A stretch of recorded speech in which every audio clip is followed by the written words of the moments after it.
Excellency Sir Patrick Allen, Lady Allen, Prime Minister, Ministers of Government, partners in this partnership, members of the media, other distinguished guests.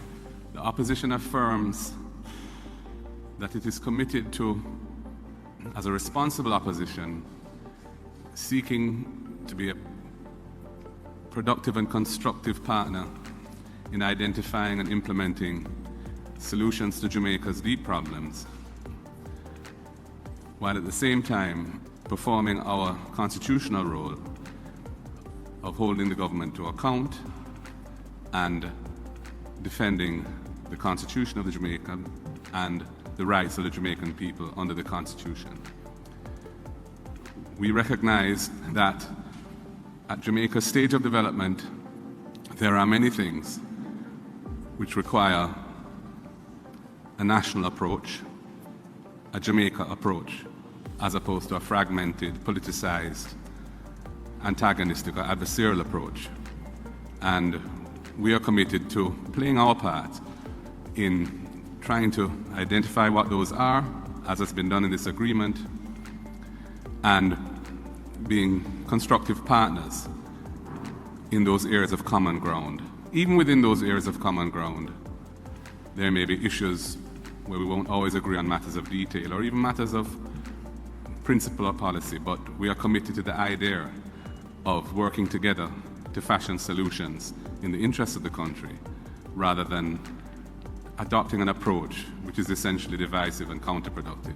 I must say how much I appreciate Professor Wint's account of the role in which our leaders since independence have sought to find common ground and bring the country together. It is not often that our leaders are portrayed in that way.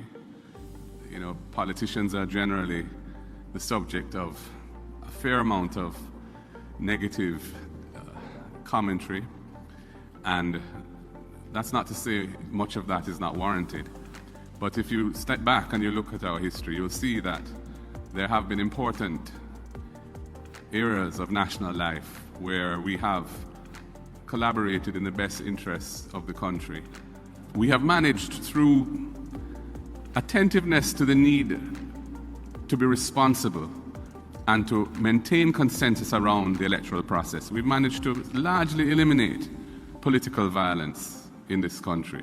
That is not to say in the heat of elections there are not occasional incidents, there are, but political violence as a phenomenon that we knew in the decades leading up to 1980 and culminating in that terrible year are behind us.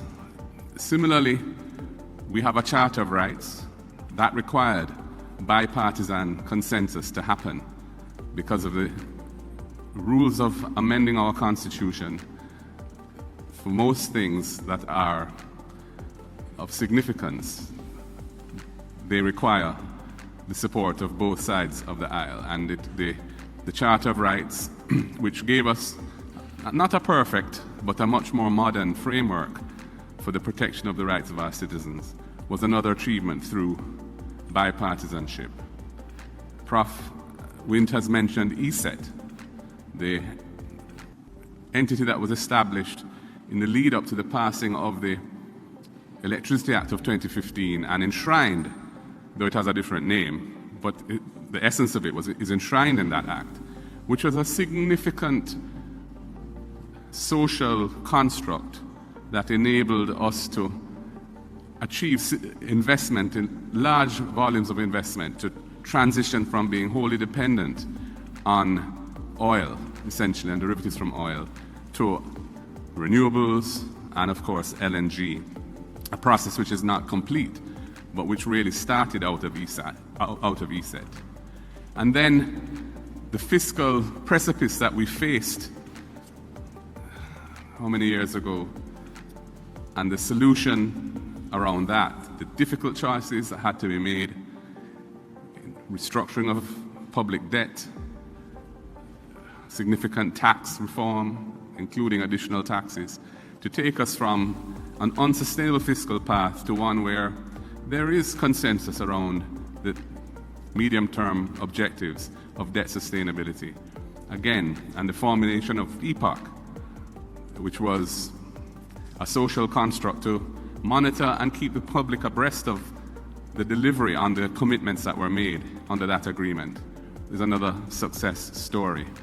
And we have CMOC, which my predecessor, Dr. Phillips, was instrumental in advocating for, and the Prime Minister obviously came on board as well.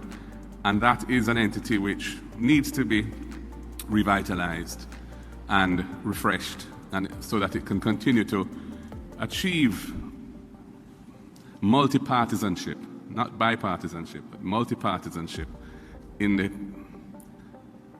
challenging issue of our time in Jamaica, which is, of course, the very, very high levels of homicide involving mainly guns, which are not made here, and getting to grips with that problem. And the opposition is committed to playing our role in fashioning national solutions.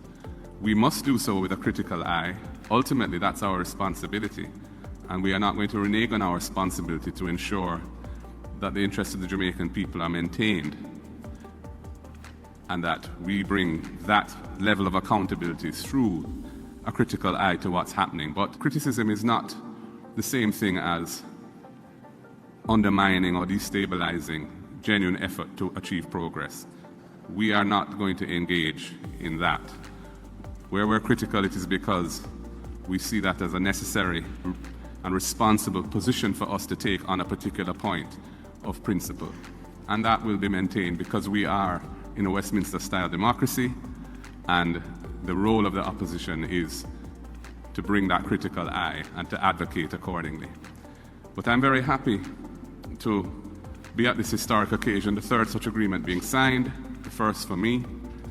And I know a lot of work went into this. I want to commend Minister Green, who I understand is the minister responsible within the government for this particular process.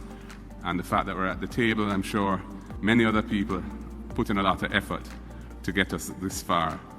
And it's just a renewal of a principle of how we operate as a nation, as a maturing democracy, where we take off the table of competitive political activity things which can be better solved for a better national outcome through consensus, and we build that consensus. And that requires authentic, honest, and genuine and respectful dialogue. It won't work if it's just based on posturing or empty words, water in your mouth while you talk, as I would say. It must be a real thing as to how we engage with each other, accepting and protecting that principle of trying to find common ground and move the country forward accordingly. It's my pleasure to be here with you today and to put my signature on the document on behalf of the opposition. Let us move forward together and try and move beyond some of our very deep problems where we can, through a spirit of consensus, dialogue, mutual understanding, all in the best interests of Jamaica, land we love.